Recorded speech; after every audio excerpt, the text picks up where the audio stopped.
Hey guys, Ian here, or also known as Sparky. I'm here to talk to you, do a brief little movie on pinball cabinets. Something you guys should look at when purchasing a game. This is a Flash Gordon cabinet I've been working on for a little while. I'm almost completed. Doesn't look like it, but I'll show you what I mean. This machine was in pretty good shape aesthetically, except that when we moved it around, the back panel was literally falling off. The weakness points on Williams and Stearns, Williams and Bally's, not Stearns. Stearns had a wood panel. Williams and Bally's had an MDF rear cabinet panel. Basically the panel that sits on the floor if you put the machine in storage. And unfortunately, cold storage, humidity, plus MDF equals a mess. Let me show you here. This is the original back panel. As you can see, it's spongy, it's flaky, it's pretty much dead. I shouldn't even be burning this. There's mold on this and everything. It's in horrible shape.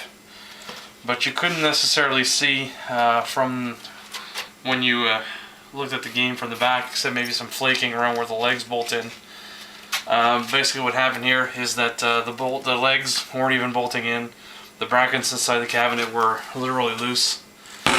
So I cut a new panel out of 9-ply Russian birch.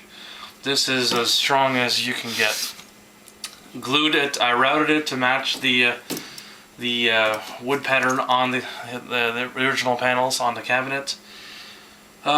Sanded down some notches, drilled the holes for the leg bolts, and sanded it down, glued it, and also put in steel brackets inside to screw it in place.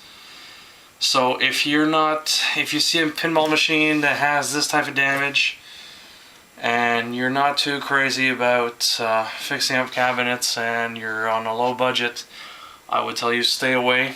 This is a very, it's not a hard thing to do, but first you have to be handy to do it. And to have it done by somebody can be a bit costly. Either you go to a guy like me that restores machines, or a cabinet maker that'll fix it up for you. That'll basically, here, I'll show you the panel. I built 5 extras where I'll route some panels with a router and cut them appropriately to the right size.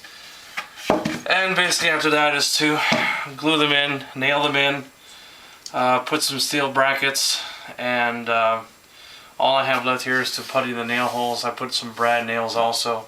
This is not going anywhere.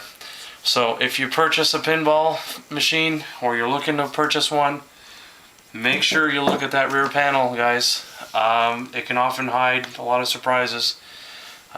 Little mouse excrements and stuff like that. Humidity.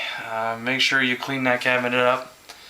And if you want to take a chance, make sure you get the proper tools to do it and the proper materials. Alright, so again, if you see a machine you like, take a look at that back panel. Just don't lift up the playfield, look there. Look at the back of the machine. Take a leg off. Check out the corners. Are they chewed up or are they fine? Alright, well, I hope this little video helped you guys out. I'll see you next time.